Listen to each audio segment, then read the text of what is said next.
Lia, e a treia oară când încep tutorialul ăsta. Prima oară o dat crash. Nu știu de ce. A doua oară am vorbit destul de încet și a treia oară sper că o să fie ok. O să fac un tutorial despre Twinmotion, să înveți cam cele mai utile chestii de care ai nevoie așa pentru început. Intri în Twinmotion de aici, dublu click. Așteptăm să intre, nu ia foarte mult, intră destul de repede. Și asta e prima imagine care apare. Dar nu, de aici nu faci nimic decât apeși pe X-ul ăla și gata. Și așa arată când intri în Twinmotion, asta e scena. Ții pe click dreapta și te învârți în jur să vezi ce ai. Pe jos sunt ceva dale, în capăt e orașul ăsta mare și te plimbi cu săgețile sau cu săgețile normale de la tastatură sau cu W, A, S, D. Cu Q în sus, cu E în jos. Și ții pe click dreapta de obicei, te învârți în timp ce umbli cu săgețile astea, Q în sus, E în jos, W, S, D, stânga, dreapta, sus, față. Bun. Cel mai important lucru, cele mai importante din Twinmotion le ai aici în stânga, sunt librăriile. De aici îți pui toate obiectele de care ai nevoie, copaci, obiecte, lumini, mașini, oameni și materiale. Astea sunt cele care există deja în Twinmotion. De aici cam de aici îți alegi aproape tot cu ce o să lucrezi. Deci astea sunt stânga. În partea dreaptă ai o listă cu obiectele pe care le ai în scenă. Aici le închizi. Dacă închizi ochiul, ascunzi layer-ul. La ochiul ăsta îi schimbi timpul zilei, noaptea, ziua, nu știu ce. Și viteza. De aici schimbi și viteza cu care te miști. Lăsăm pe biciclete deocamdată că ne mișcăm cu viteza unei biciclete. Bun. Iar în partea de jos ai o grămadă de butoane și aici, dar cel mai mult contează asta și de asta ne ocupăm acum, care e import. Apăsăm pe plus să ne aducem scena. Ne aducem casa, avem o casă pe care o ducem în scenă, apăsăm open și o alegem de unde am salvat-o. Eu am salvat-o pe desktop, în folderul ăsta Lia, dublu click și după aia open și o aduce, o importă direct aici. Cred că o importă cam unde vrea el și anume în centrul scenei. Asta e obiectul pe care l-am adus. L-am exportat din 3D Studio Max, l-am exportat ca FBX, că așa le importă în Twinmotion, FBX. Bun, mă învârt în jurul scenei, ținând pe click dreapta și apăsând pe săgețile astea. Având scena asta, vine fără texturi, vine numai cu niște materiale și culori din Max și sticla e transparentă. Deci ceva tot aduce. E fain cum aduce scena, o pune în centru și e gata, poți să lucrezi direct pe ea. Ce vrem să facem la casa asta e să aducem niște copaci, niște obiecte decorative și neapărat să punem texturi. Trebuie să punem texturi de cărămidă, de lemn. Hai să vedem cum facem.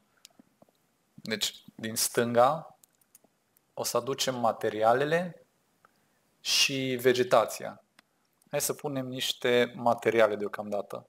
Apăs click pe materiale și de aici sunt mai multe categorii. Sticlă, metal, lemn, concrete, stone, brick, plastic și alte chestii. Eu mă duc acum direct la lemn și aleg care lemn îmi place. Îmi place ăsta. Apăs click pe el, țin apăsat și îl trag pe ce obiect vreau să îl las.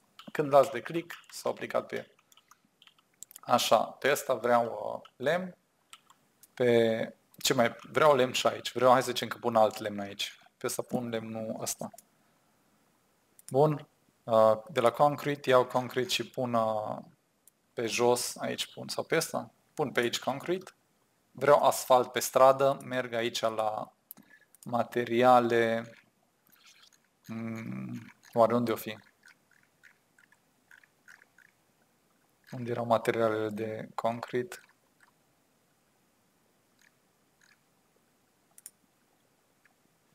De la materiale trebuie să fie neapărat metal, glass, stone, ground. Așa, la ground și trebuie să fie nu nature, ci homemade, man-made. Și punem pun asfaltul ăsta. Dar dacă dau în sus, tot așa la ground, este man-made și nature. De la nature aleg iarbă, pun iarbă pe ăsta de iarbă. Iarba asta e ok. Sunt tot felul de ierburi, da? Uite, nu vreau asta, ce o vreau, să zicem, pe asta.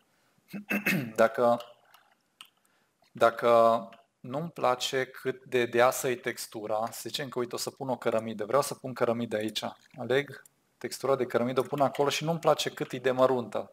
Aici, în partea de jos, la materiale, găsesc setări. Culoarea, reflexia, pot să pun reflexie mai mare. Uite, 100% sau 0%. O las undeva spre mijloc.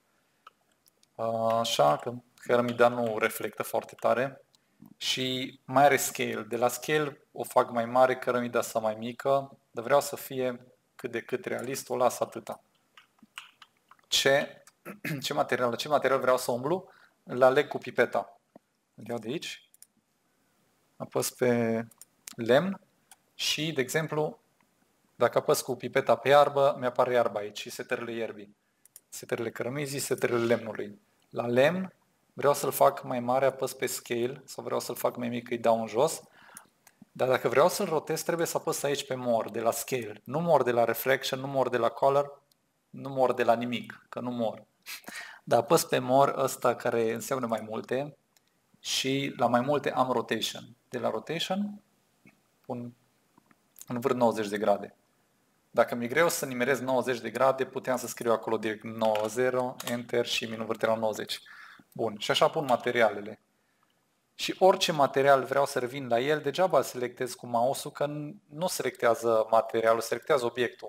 Și obiectul selectat îl vezi aici, în dreapta, la săgeata asta de aici.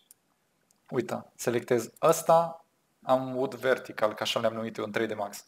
Dacă selectez ăsta, ăsta mi-e obiectul selectat. Dacă apăs pe ochi să-l închidă, ascunde layer-ul.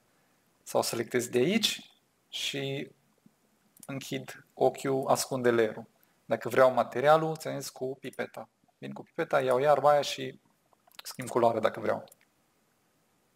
Dar nu-i vreau, dau cancel. Ce contează foarte mult e cum punem obiectele în scenă și le punem de aici, tot de la library. Deci toată chestia cu obiectele din partea stângă, partea dreaptă nu ne interesează, pot să o închid. Nu ne interesează acum aproape deloc. Deci partea stângă, obiectele și de aici setările obiectelor. Aduc niște copaci. Să vedem ce copaci să iau. Le aleg pe ăsta, pun acolo, pun de câteva ori. Doar apăs click-uri și îi pune. Și când dau click dreapta, renunță la el că vreau să merg să iau altul. Îl iau pe ăsta. Ăsta nu-mi place. Asta zicem că îmi place. Nu-mi plăcea la ce verde era, ce culoare verde avea. Trebuie să aștepți, adică nu, trebuie să ai un pic de răbdare să alegi copacii corecți, că unii chiar nu arată bine. Uite, brăduți.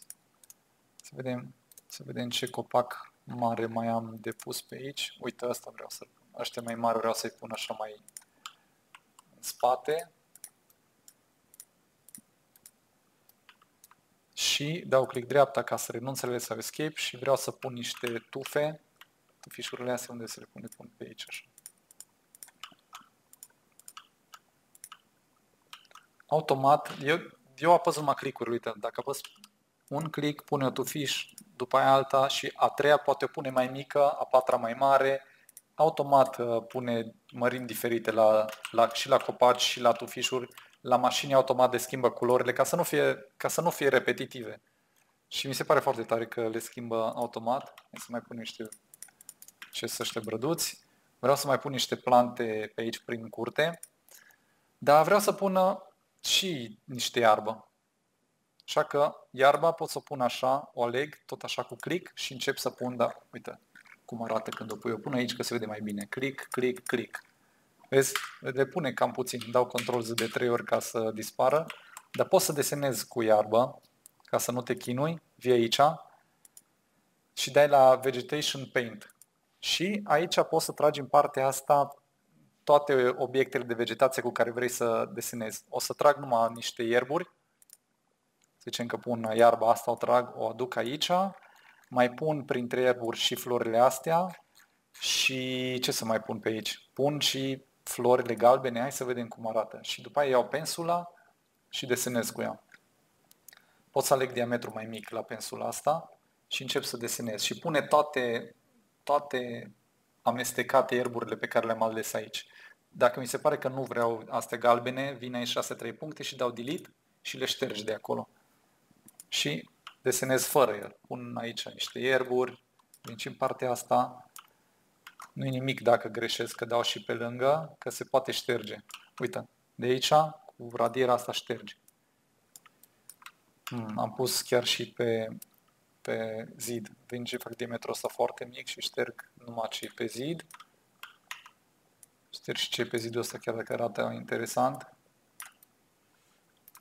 Le las astea, nu le las. Nici pe astea nu le las. Bun, să zicem că arată bine. Iarba e foarte faină să arate așa desenată, adică să nu fie doar o textură de iarbă, că arată foarte bine în randări dacă e așa 3D. Aș mai fi pus niște iarbă mai înaltă. Vin și fac altă iarbă. Cred că vin aici din nou și apăs din nou pe Vegetation Paint. Dar nu asta vreau să fac o altă. Așa. Am apăsat din nou pe Vegetation Paint și vreau să fac acum o iarbă formată numai din ierburi înalte. Astea cred că sunt bune. Încep să desenez cu un diametru mai mare, prea mare. Dar n-am uitat să trag aici. Dacă nu o aduc aici, nu desenează nimic. Deci o trag aici și acum pot să desenez. Și pun și la asta prin curte și la asta câteva și pun aici mai multă. Iarba arată foarte, foarte bine la randări. Face să arate mult mai realist randarea. Și chiar unele plante chiar arată foarte bine și sunt foarte fain făcute. Aș mai pune rapid niște plante la ăștia în curte. Hai să vedem de care să pun. Nu pun cactus, pun din astea, agave. Să văd, sper că le pune de diferite mărimi. Da, uite-te, automat face diferite mărimi. Pun și aici. 1, 2, 3, zicem 4. Mai aleg ceva plante, oare? Hai să pun și din astea.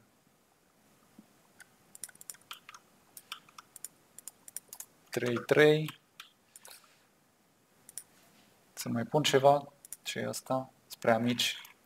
Floarea soarelui. Nu vreau. Hai că pun floarea soarelui aici ca să mai dea un pic de culoare și numai ca să vedem cum arată și alte plante. Tufișuri nu pun. Cred că au ajuns. Mai pun poate niște copaci să arate mai înghesuit. Tufișurile astea nu. Nici ăsta nu vreau. Aș fi vrut să aibă mai mulți copaci.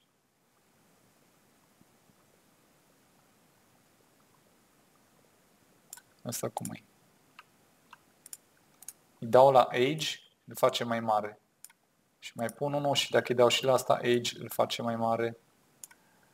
Și îl pun și aici. Și dacă îi dau la aici, fiecare copac are Age și îl poți face mult mai mare. Da click dreapta și nu-l mai am acum la selecție, e perfect așa.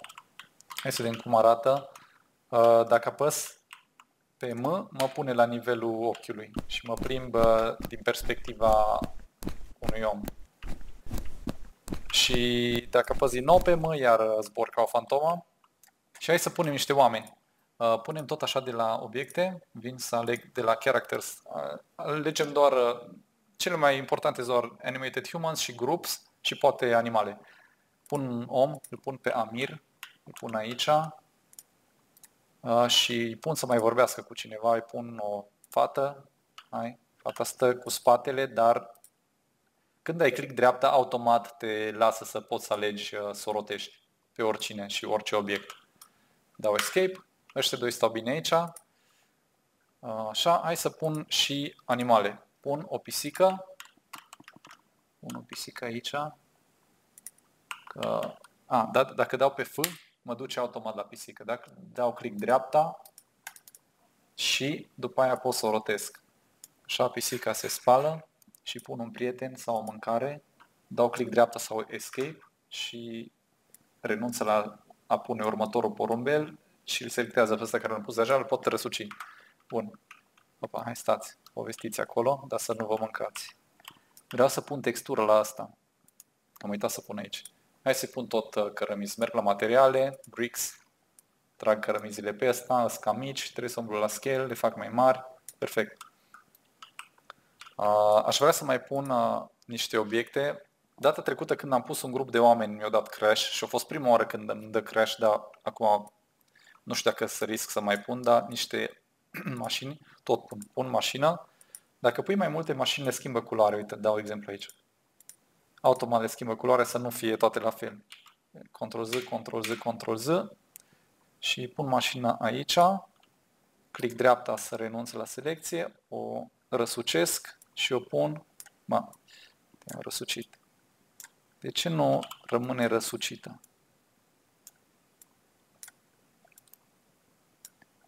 Ceva nu-i place, o pun mai sus și o răsucesc aici.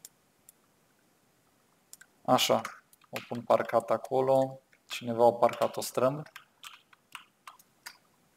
Îi pun și la asta o motocicletă, vin, deci nu la cars, nu la buses, nu vreau bus, vreau ceva cu două roți. Pun la asta motocicletă aici și o las acolo, ăștia doi stau povestesc.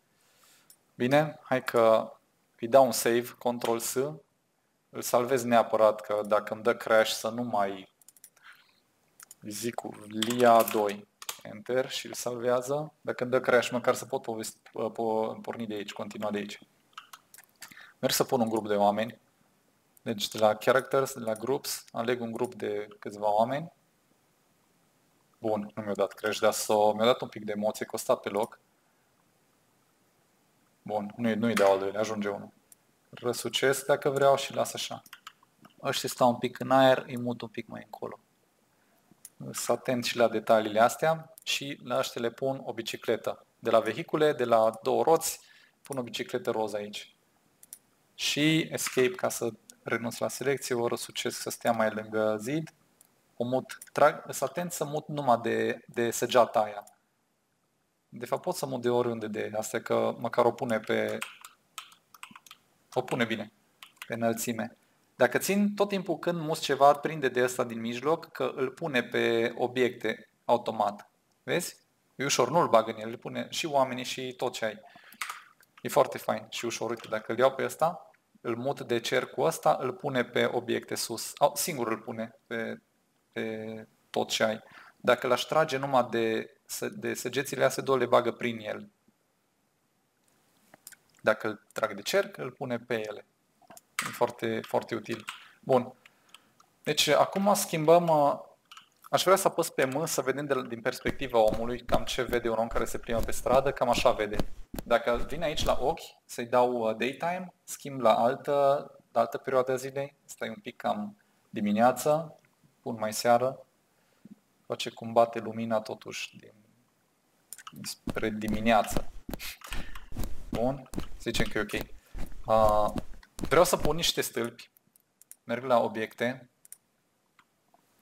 de aici de la Objects, de la City și de la Street Lights, că o să vezi cum se aprind. Când faci noapte se aprind stâlpii. Pun unul aici, unul aici. Acum nu pot să zbor pentru că sunt pe modul ăla de umblat. Deci așa, mai pun și aici unul. Fie. Pun și aici acum ca să fie mai aproape de poartă. Și vin aici și mut pe noapte. Pun pe noapte, trebuie să aștept să se adapteze un pic lumina și uite-te că stâlpii îi arată instant. Dacă apăs pe stâlp, pot să-l mut și instant arată cum se mută lumina. Din greșeală am apăsat pe săgeata asta și când l-am mutat stătea în aer acolo. Dacă aș fi tras de asta din mijloc, îl pune direct pe înălțimea corectă. Nu-l duce, nu-l bagă în pământ, nu-l pune în aer. Dar de săgeata asta nu pot să-l duc în aer dacă vreau. Iar în momentul în care prind iară de cer cu ăsta, îl duce automat unde trebuie, pe suprafețe. Așa. Lumini, dacă vrei, astea sunt luminile obiecte. Alte lumini, dacă vrei să pui lumini, vii aici la Lights. De la Lights pui să zicem ce lumini vrei. De aici nu vezi corpul de iluminat, doar lumina pe care o dă. Să zicem că pun un spotlight la intrare la asta. Și de aici setările spotlight-ului off, on, intensitatea, culoarea, mai rece, mai caldă, lăsăm așa mai medie, unghiul, cum să bată lumina, punem destul de lat acum. Attenuation e cât de departe bate lumina de la sursă, dar realist e să bată totuși destul de departe, că n-ar trebui să se termine așa repede lumina. Opa, mai am încă asta am selectat aici, îi dau escape să nu am selectată pe ea. Shadows on și off. Uite, cu on e bine, cu off nu pune shadows. Și dacă vreau să o mut, vreau să o copiez, țin pe shift și o mut încolo. Dar îi dau instance sau copy. Instance îi ce modifici una, așa se modifică și cealaltă. Asta stă un pic în zid, dar o iau cu sfera aia din centru și o mut automat pe ce suprafață vreau. Uite, acum e pe tavan, acum e pe zid. Nu se bagă în obiect, asta e foarte fain. Dau escape și o las acolo. Dacă vreau să selectez luminile sau oamenii, vin aici, din dreapta selectez orice. De unde și închizi, uite-te. Să zicem că selectez alinearea orice. Apăs ăsta și apăs pe F, mă duce la el. Apăs pe Amir, mă duce la Amir. Dacă apăs, închid ochiul la Amir, închide layer-ul și nu-l mai vedem. Dar el e acolo, nu l-am șters. Dacă îl ștergi, dispare de aici. Uite, dacă îl șterg pe Amir, dispare de aici. Apăs pe delete. A dispărut Amir, mai e numai Emilia. Dau Ctrl Z să-l aduc pe Emir înapoi, pe Amir. Și închid layer-ul dacă vreau să nu mai văd. Dar vreau să-l văd. Bun. Să zicem că îmi place scena asta, dar aș vrea să plouă. Dacă vrei să plouă sau să schimbi vremea, nu o schimb de aici deloc, de aici schimb numai timpul zilei. Să zicem, uite, dacă vrem să plouă sau să ningă, putem să facem de aici, de la settings. Și dăm la weather și aici e vreme bună, vreme rea. Și iar vreme bună. Punem pe vreme rea. La vreme rea, ăsta din mijloc, plouă cel mai tare, iar dacă muți un pic mai lateral, nu mai plouă, e doar ud asfaltul sau doar uscat, dar e noros. Dacă muți la vreme bună, nu este niciun nor. Așa, dacă e la mijloc, sunt câțiva nori, cu cât muți mai spre centru, plouă. Sau nu plouă, e doar umed. Dar lasă acum să plouă. Și sezonul, pot să mut sezonul de la vară la toamnă, uite cum se schimbă frunzele copacilor. Toamnă și iarna începe, dacă muți spre iarnă, începe să ningă, să fulguiască. Dacă muți foarte spre iarnă, e deja și zăpadă. Zăpada se pune automat pe toate suprafețele. Cu cât dai mai spre iarnă, tot, uite-te, s-au dus și frunzele copacilor.